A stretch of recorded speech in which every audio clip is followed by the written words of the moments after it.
दोस्तों नमस्कार। मैं केपी सिंह। आप देख रहे हैं पीपल बिल। उत्तर प्रदेश का राजनीतिक माहौल एक बार फिर से सनसनी भरा हो गया है। वह यूं कि शनिवार के दिन पिछले कुछ वर्षों की परंपरा रही है, छोटी दीपावली के दिन अयोध्या में योगी जी बहुत बड़े स्तर पर दीपोत्सव का आयोजन करते हैं। लाखों दीप जलाए जाते हैं। हर साल वो इसमें एक नया रिकॉर्ड रचते हैं।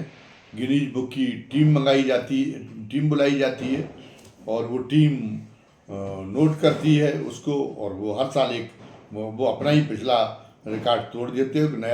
नया रिकॉर्ड कायम कर देते हैं। इस बार भी अपनी उन्होंने दीपोत्सव में इसी महत्वाकांक्षा के अनुरूप काम किया।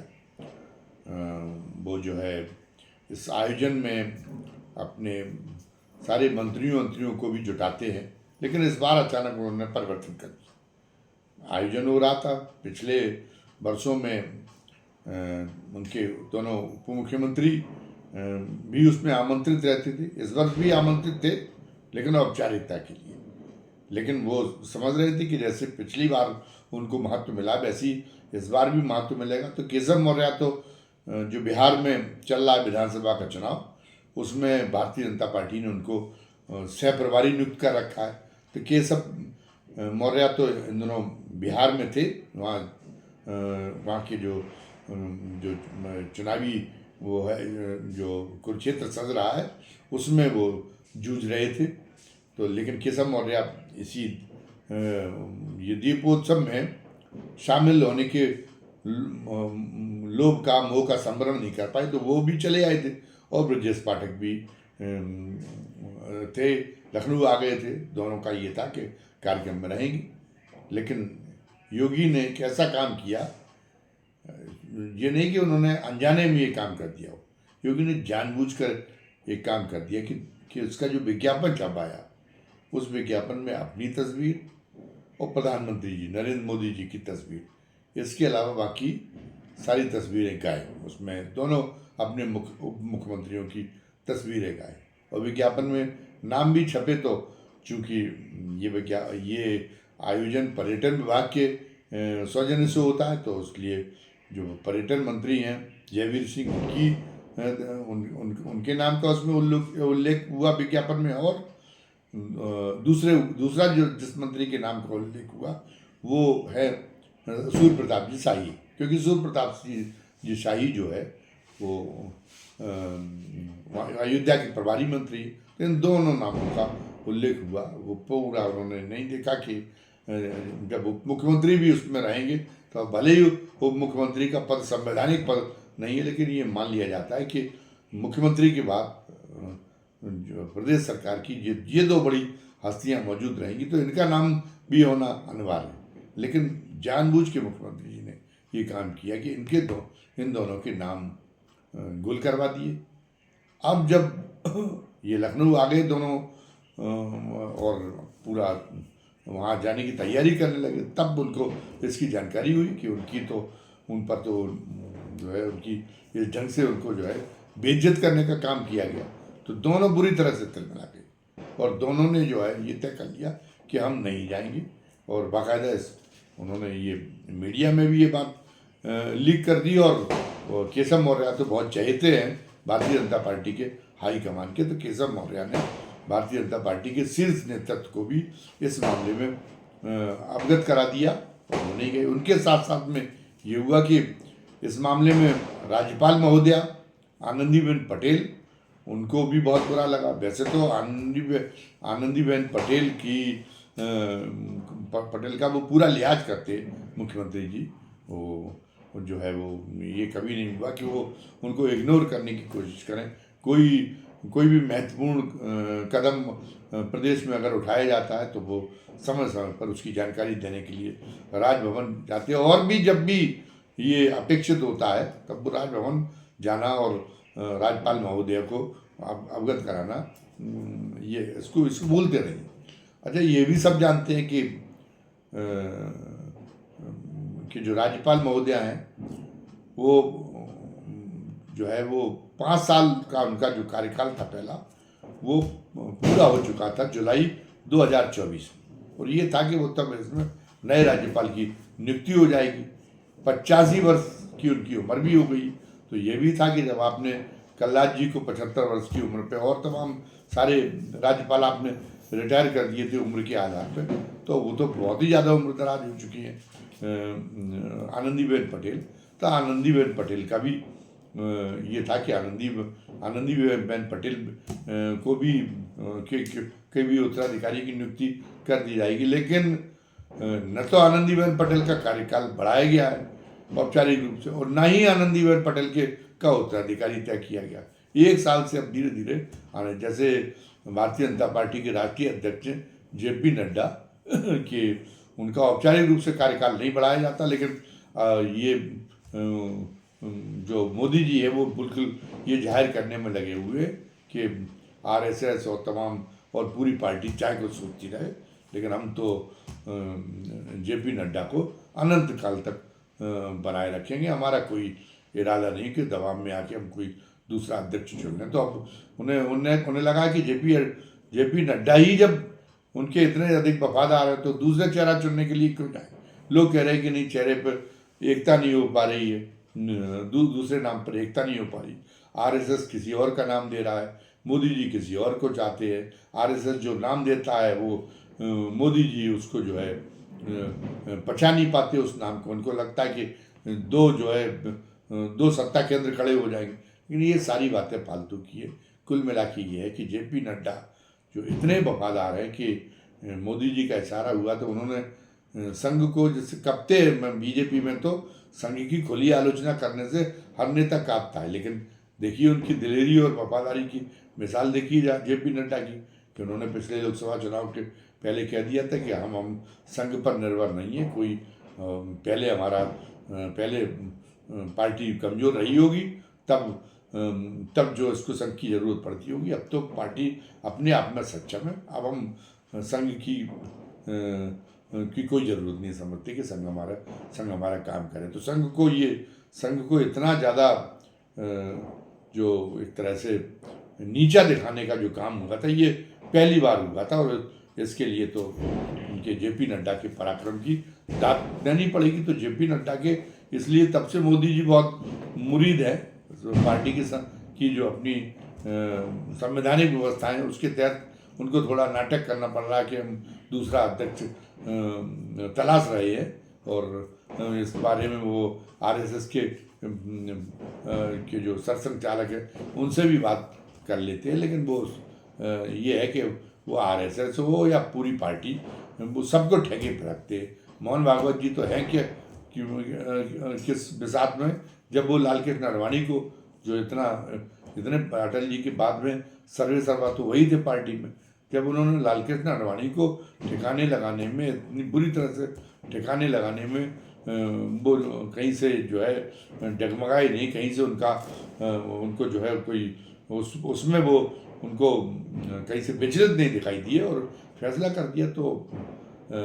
तो मोदी जी जो तय कर लेते तो उन पर कोई मोहन भागवत जी भी हों या कोई भी हो, वो लाल कृष्ण आडवाणी को एक कोने में फेंक सकते। तो मोहन भागवत जी की राय से कि वो दबाव महसूस करें मोहन भागवत का, ये तो बेमानी बात है, इसका कोई अर्थ नहीं है। तो उन्होंने अभी तक जेपी नड्डा को नहीं किया, और जेपी नड्डा को कंटिन्यू वो कर रहे हैं। वो उनको दूसरा अध्यक्ष पार्टी के लिए नियुक्त करने की आवश्यकता नहीं पड़ रही।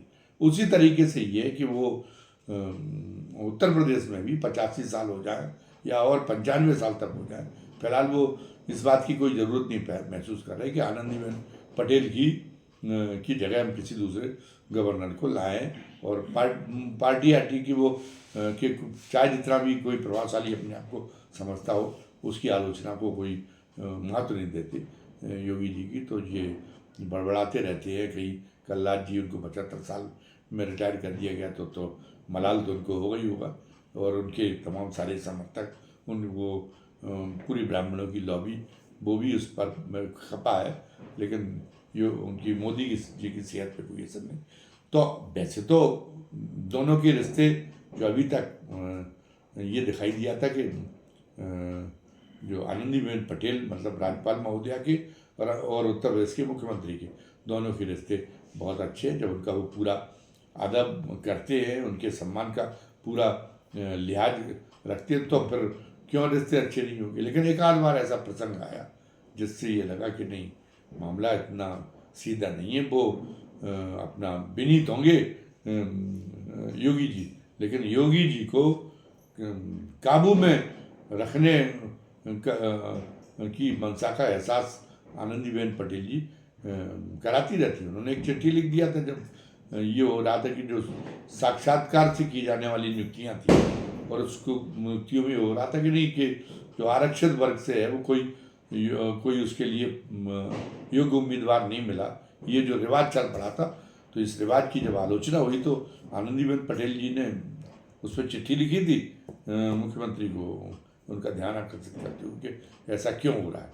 तो ये था कि नहीं, वो इस बात के लिए है कि उनको कहीं ना कहीं ये टास्क सौंपा गया है कि मुख्यमंत्री को अंकुश का एहसास कराते रहे। वो अपने आप मुख्यमंत्री को ये गलतफहमी योगी आदित्यनाथ जी को ना हो जाए कि नहीं वो हो गए हैं और अब तो उनका दूसरा कार्यकाल है, तो वो अब जो है अपने तरीके से काम करने के लिए स्वतंत्र है। नहीं, उनके ऊपर है एक अंकुश, उसका वो एहसास करते रहे। वो जो है उनको वो एक आज्ञाकारी मुख्यमंत्री के रूप में अपनी हैसियत को अनुभव करते रहे। ये काम आनंदीबेन पटेल जी समय समय पर राज्यपाल महोदया करती रही। उसकी चर्चा अखबार में भले ही कम हो। एक बार तो उन्होंने ये भी कह दिया था कि अब वो राजभवन से बाहर निकलेंगी, राजभवन भी खोलेंगी बाहर प्रदेश की जनता के लिए, और खुद भी बाहर निकल के फीडबैक लेंगी। तो ये भी कहीं ना कहीं एक तरह से एक योगी जी को थोड़ा योगी जी को परेशानी में डालने वाला ये वक्तव्य था। तो इस तरीके की वो बातें करती नहीं। लेकिन अब ये खुल के सामने आ गया। जो ये लोग कहते थे कि आनंदीबेन पटेल को इसलिए नहीं बदला जा रहा कि वो जो है भारतीय जनता पार्टी के केंद्रीय नेतृत्व की आंख और कान, उनको रखा इसलिए जा रहा और उसको बखूबी निभा रही योगी जी की कार्यशैली पर नज़र रखने के लिए, उस पर निगाह रखने के लिए उनको किया जा रहा है, ताकि योगी जी की जाम्य से बाहर न निकल जाएं। वो समझें, वो अपनी महत्वाकांक्षा वगैरह को वो एक हद में ही रखें। वो जिनको ये एहसास कराने के लिए उसकी एक हद है, उस हद को पार न करें, वरना वो इतने बड़े नहीं हो गए कि नहीं उनका जो है केंद्रीय नेतृत्व जैसे तमाम सारे राज्यों में गुड्डे गुड़ियों की तरह मुख्यमंत्री बदल दिए उन्होंने। वो जो है वो स्थिति योगी जी के लिए भी हो सकती है। ये योगी जी इस बात का एहसास करते रहे। ये काम आनंदीबेन पटेल करती नहीं। तो आनंदीबेन पटेल के माध्यम से जहाँ पर योगी सरकार से कोई चूक होती है तो उसकी जानकारी वो केंद्रीय नेतृत्व तक पहुंचती रहती है, और फिर केंद्रीय नेतृत्व जो लगातार उनको दबाव में रखने की कार्यनीति के तहत काम करता है केंद्रीय नेतृत्व, तो वो जानकारी का उपयोग करके और समय समय पर उनको खुराक देता रहता है योगी जी को। और अभी जब बहुत ज़्यादा पिछले दिनों में खुराक दे दी थी तो योगी जी की तो स्थिति बहुत बिगड़ गई थी। बहुत जो है काफ़ी उन्होंने उनको लेके आए, जिनसे 36 का आंकड़ा लोग कहते हैं मेरे साथ में उनको आया, लेकिन पुलिस की जो नियुक्तियां थी उसमें लेके आए, जबकि कोई लेना देना नहीं है। केंद्रीय गृह मंत्री का राज्य की पुलिस की नियुक्तियों से क्या लेना देना, लेकिन वो नियुक्ति पत्र का वितरण कराने के बहाने से उनको लेके आए, और उन्होंने ये उनको आभास कराया कि मेरे रुख को लेके केंद्रीय नेतृत्व को सशंकित होने की कोई ज़रूरत नहीं है। मेरी तरफ से कहीं से भी कोई अवज्ञा जैसी स्थिति पैदा नहीं होगी, ये आश्वस्त कराने की कोशिश करते रहे। लेकिन हर आदमी के धैर्य की सीमा होती है। तो हमें लगता है कि इतना सब कुछ करने की, अभी पिछले करीब उन्होंने 1 साल तक लगातार बहुत कातर मुद्रा में पेश हुए ताकि एहन संतुष्ट हो जाए मोदी जी का और अमित शाह का। लेकिन फिर भी उनके उनके फिर भी जो है उनका रवैया वही बना रहा, फिर भी वो बराबर उनको नीचे दिखाने का जो काम करते रहे। तो अब ये लगता है कि अब योगी जी ने दिखाना शुरू कर दिया कि नहीं होगा, कि आपने वहाँ पे राजस्थान में वसुंधरा को बहुत सस्ते में निपटा दिया, मध्य प्रदेश में आपने शिवराज सिंह को बहुत सस्ते में निपटा दिया, ये हुआ करे। लेकिन हम जो है हम इतने इतने पिलपिले नहीं हैं कि आप हमको निपटा देंगे। और तो जो काम कर रहे हैं वो लगातार हमारी फरियत करने का काम कर रहे हैं। योगी जी को तो तभी आपत्ति थी जब केशव मौर्य चुनाव हार गए थे, तो केशव मौर्य को जो है आपने क्यों बेबस किया कि उप मुख्यमंत्री बनाने के लिए। योगी जी चाहते थे कि अगर पिछड़े वर्ग से कोई मुख्यमंत्री बनना ही है तो स्वतंत्र देव के लिए योगी के मन में था कि उनकी स्वतंत्र देव के नाम पे आप सहमति आप दे दें, तो क्योंकि आपका ये फर्ज होना चाहिए केंद्रीय नेतृत्व का कि उनका मुख्यमंत्री जिसमें मन से काम कर पाए, हम वो काम करें। कोई मुख्यमंत्री प्रतिद्वंदी थोड़ी है, लेकिन अजीब रवैया भारतीय जनता पार्टी का। वो तो उत्तर प्रदेश के मुख्यमंत्री के साथ एक तरह से प्रतिद्वंदी नेता की तरह, विपक्षी नेता की, जैसे यहाँ विपक्ष की सरकार उस तरह से व्यवहार कर रहे कि उसका खेल कैसे बिगड़े। तो उन्होंने जो है स्वतंत्र देव की तो ये तैयारी कर ली गई, तो उनको तो मंत्री पद से ही बाहर रखने का इंतजाम कर दिया था केंद्रीय नेतृत्व ने, क्योंकि स्वतंत्र देव ने जो प्रदेश अध्यक्ष रहते हुए जो केंद्रीय नेतृत्व की मंशा थी कि वो प्रदेश वो जो है अपनी एक अलग से तान छेड़कर और योगी जी को परेशान करें, ये काम उन्होंने नहीं किया। स्वतंत्र देव जब तक प्रदेश अध्यक्ष रहे भारतीय जनता पार्टी के, तब तक बहुत शानदार ट्यूनिंग रही मुख्यमंत्री और संगठन के बीच में। ये काम नहीं किया, तो इसलिए स्वतंत्र देव भी केंद्रीय नेतृत्व की नाराजगी के शिकार हो गए थे। तो स्वतंत्र देव के तो उप मुख्यमंत्री तो बनाना दूर है, जब कह रहे थे योगी जी कि अगर आपको सामाजिक समीकरण के नाते बनाना है उप मुख्यमंत्री और आप पिछड़े वर्ग का बनाना चाहते हैं, तो आप स्वतंत्र देव को बना दीजिए। स्वतंत्र देव ने इस बीच में पिछड़े वर्ग के अंदर काम भी किया, और जो पिछड़े वर्ग की सबसे प्रभावशाली जाति यादव के बाद में उत्तर प्रदेश में उस कुर्मी समाज से वो आते हैं, लेकिन उनका ये इंतजाम कर दिया कि उनकी शपथ ग्रहण ही ना हो पाए। तो योगी जी आखिरी में योगी जी को बहुत पापड़ बेलने पड़े, तब जो है जब शपथ ग्रहण शुरू हो गया था उसके बाद उनको ये सहमति बनी कि नहीं उनका जो है उनको भी मंत्रिमंडल में कैबिनेट में जगह दिला दी जाए, वरना स्वतंत्र देव को निपटा दिया होता केंद्रीय नेतृत्व। तो कहने का मतलब ये कि उस समय पे भी पिछड़ा नेता बनाना तो एक हारे हुए पे नेता को आप क्यों बनाना चाहते थे मुख्यमंत्री। उस समय स्वतंत्र देव को बना ही देना चाहिए था। फिर इसी तरह से उस पर सवाल आया एक ब्राह्मण में से उप मुख्यमंत्री हो, एक पिछड़े वर्ग में से हो, एक ब्राह्मण में से हो। तो ब्राह्मण में से मुख्यमंत्री ब्रजेश पाठक तो भारतीय जनता पार्टी के मूल रूप से है नहीं, वो तो कई घाटों का पानी पी के भारतीय जनता पार्टी के अंदर आए हैं, तो वो भारतीय जनता पार्टी की रीत से तो परिचित है नहीं। दिनेश शर्मा थे पहले उप मुख्यमंत्री, तो दिनेश शर्मा वो भारतीय जनता पार्टी की रीत से परिचित थे। एक अरसे से भारतीय जनता पार्टी और संघ जो है सोशल इंजीनियरिंग के जरिए अपना जनाधार बढ़ाने का काम करती रही है भारतीय जनता पार्टी, और संघ करता रहा। उसी का नतीजा है कि आज उसका समर्थन इतना उसने इकट्ठा कर लिया। और उत्तर प्रदेश जैसे राज्य में भी जहाँ पे पता चला सामाजिक न्याय की प्रयोगशाला थी, सपा और बसपा जैसी पार्टियाँ थी, तो वहाँ पर भी उन्होंने वंचित तबके के अंदर उसी सोशल इंजीनियरिंग के जरिए इतनी अपनी पैठ मजबूत कर ली कि आज जो है आज वो उनको खुद ही आज बहुमत के लायक उनको लोगों का समर्थन मिल जाता, बहुतायत में उनका समर्थन मिल रहा, पिछड़े और उनका तो क्योंकि जो संघ और जो ये कवायद हुई सोशल इंजीनियरिंग की, तो संघ के और या भाजपा के जो नेता थे उनने उस कवायद के कारण उन्होंने इस बात को सीख लिया कि केवल अपनी ही जाति की बाड़बंदी तक मत सीमित रहो। वैसे भी ब्राह्मण समाज के ऊपर ये बड़े आरोप लगते कि उनके नेता उसके जातिवाद के मोह में खुल्ला मतलब ये करने लगते, वो अपनी जात के अलावा कि दूसरी जात के यहाँ के लोगों का जाते नहीं, हर काम मतलब वो अपने पता चला कि वो जाति पक्षधरता की बात, हर हर काम में जाति पक्षधरता की बात करने लगे। लेकिन दिनेश शर्मा चूँकि संघ के और भारतीय जनता पार्टी के लोग थे, तो उन्होंने जैसे भारतीय जनता पार्टी के जो मूल भारतीय जनता पार्टी के ब्राह्मण नेता, जैसे उन्होंने अपना ढर्रा बदला, वैसे ही दिनेश शर्मा ने भी सीख लिया था नई परिस्थितियों के अनुसार और जो है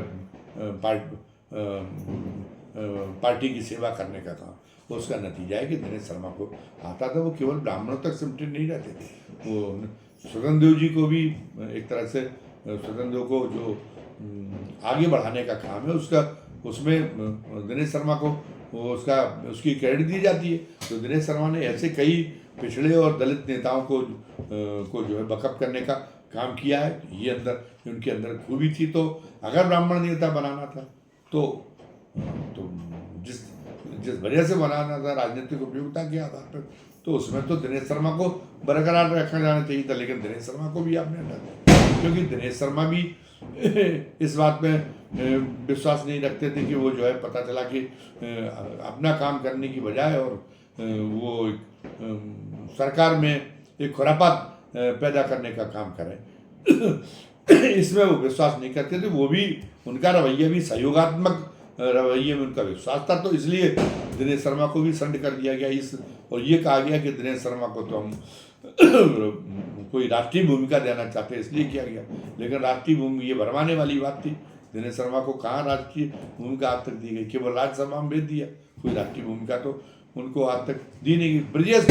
ब्रजेश पाठक रीति से परिचित नहीं थे, जैसे वो तो आए थे तो बसपा में, जैसे वो बसपा में रहे तो बसपा में तो ट्रेनिंग ही दी जाती है।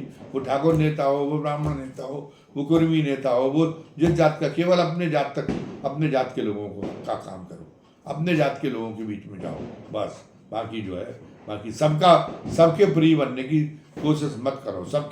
आपको जो है, आपका ये काम नहीं है कि सबको साधो, पार्टी को आपकी ऐसी सेवा नहीं करानी। बसपा में ये ट्रेनिंग दी जाती, कुछ इसी तरह की ट्रेनिंग समाजवादी पार्टी में भी दी जाती।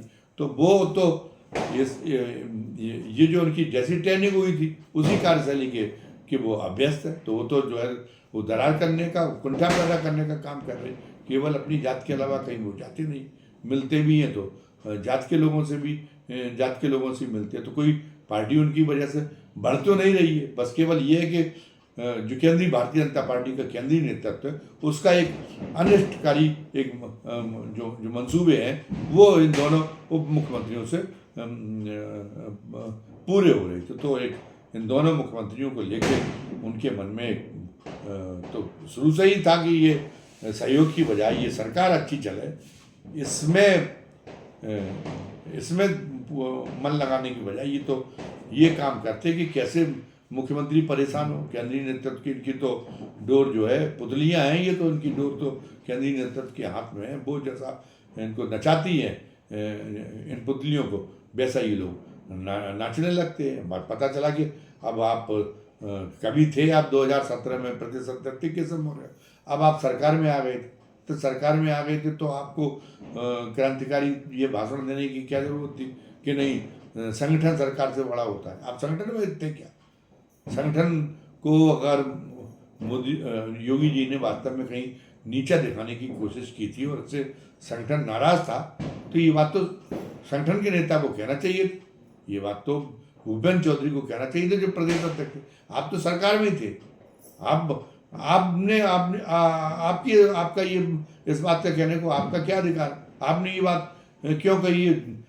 बिल्कुल बेतुकी और इसकी कोई रेलिवेंसी नहीं है जो आपने ये बात की, फिर भी आपको नहीं टोका गया कि आप जब संगठन के आदमी नहीं, आप सरकार के आदमी हैं। आप अपनी में सुधार करिए। अगर आप समझते हैं कि संगठन बड़ा है तो आप अपने मंत्रालय में करिए। आप जो काम कर रहे हो वहाँ मानिए कि संगठन बड़ा है। और अगर संगठन को तकलीफ है योगी जी की कार्यशैली से, तो संगठन जो प्रदेश अध्यक्ष है वो कहे, संगठन का कोई महामंत्री कहे। आपको ये कहने की क्या जरूरत थी? तो ये लगातार ये इसी ढंग का एक काम कर रहे थे। लगातार जो योगी की सरकार है उनका इकबाल कमजोर करने का काम कर रहे थे। और जैसे खरबूजे को देख के खरबूजा रंग बदलता, कुछ वैसी स्थिति इन लोगों की करनी की वजह से यहाँ पे उत्तर प्रदेश में भारतीय जनता पार्टी के अंदर हो रही थी। पता चला कि एक विधायक ने एसडीएम को थप्पड़ ही मार दिया। अब इन लोगों के उसमें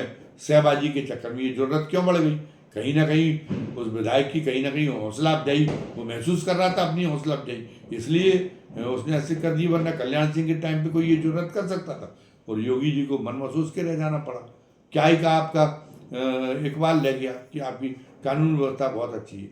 कल्याण सिंह होते जेल भेज देते। लेकिन अब योगी को तो ये पता था कि मेरे तो पूरी मेरे तो कदम कदम पे मेरे लिए कांटे बिछाए जा रहे, तो वो उन्हें सबको साधना पड़ता।